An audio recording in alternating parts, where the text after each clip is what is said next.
Hey everyone, and welcome back. Want to turn your support data into actionable insights?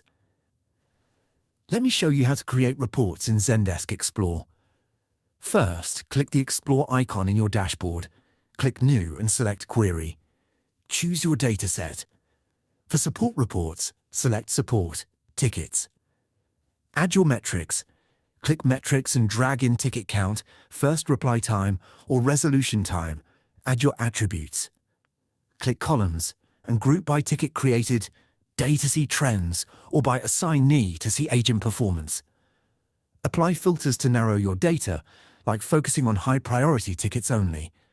Customize your visualization by switching between table, line chart, or bar chart. Save your report to a dashboard so your team can access it anytime. And that's it. With Explore, you can create custom reports that show exactly how your support team is performing. If you create a report, let me know your most watched metric in the comments. See you in the next one.